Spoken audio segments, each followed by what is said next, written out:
kayaknya lanjut ke pertanyaan yang kedua nih ya Mbak ya.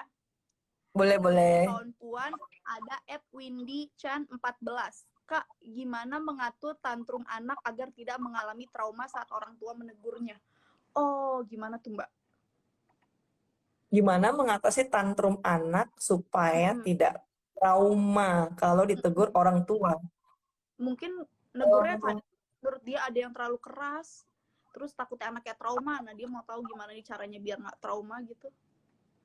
Oke, soalnya kayak kalau pertanyaan tantrum sama trauma kayak agak beda ya gitu. Jadi mungkin kalau tantrum tadi kan ya sama ya kayak kita ya. Kalau kita juga masih ada hari-hari di mana bad mood gitu kan. Kadang-kadang overwhelmed gitu. Kadang kalau ditanya how do you feel, terus kamu ngerasain apa? Kita aja sebagai orang udah gede aja suka kebingungan kan. Apalagi anak kecil gitu ya. Jadi kadang nggak tahu ngerasain apa, pakai marah gitu atau mungkin kesel atau lagi gimana. Tapi kalau tentang trauma, itu mungkin kita bisa tanya sih sama diri kita sendiri. Pengalaman kita waktu dibesarkan orang tua yang sampai titiknya trauma tuh apa sih? Cara tegurnya seperti apa sih yang bikin kita jadi trauma dan sebagainya gitu ya. Jadi dengan bertanya cara seperti itu ke dalam diri kita dan kita ngerasa kayaknya cara itu kurang efektif gitu. Kedua paling simpel kalau anaknya udah cukup besar, buat aku kayak anak umur 3 tahunan dari kecil pun dibiasakan untuk interaksi ya dua arah gitu karena anak kecil walaupun mereka kayak nggak bisa ngejawab atau kosakata yang terbatas bukan berarti mereka nggak ngerti sih gitu. Jadi buat aku kayak nggak ada saat yang paling tepat ngomong sama anak usia berapa gitu. Hanya karena mereka bisa berdebat sama kita bukan berarti mereka sudah lebih ngerti gitu. Jadi buat aku kayak dari umur setahun 2 tahun ya biasa aja ngobrol diskusi seperti biasa.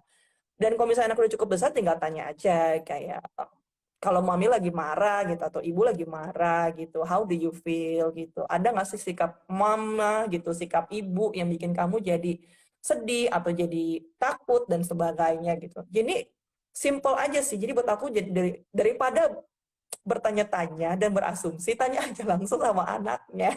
Bagaimana sih sebaiknya gitu. Dan kalau kita sudah membuka sebuah komunikasi yang segitu opennya, anak tuh bener-bener akan ngerasa tenang ya dan nyaman ya untuk menyampaikan pendapatnya. Dia nggak akan ngerasa bahwa, duh kalau aku ngomong gini ntar mamaku marah nih gitu. Atau misalnya kalau aku jawab gini, ibuku akan langsung ini nih gitu. Jadi itu juga bisa jadi bahan koreksi buat kita ya. Kenapa sih anak nggak mau cerita gitu?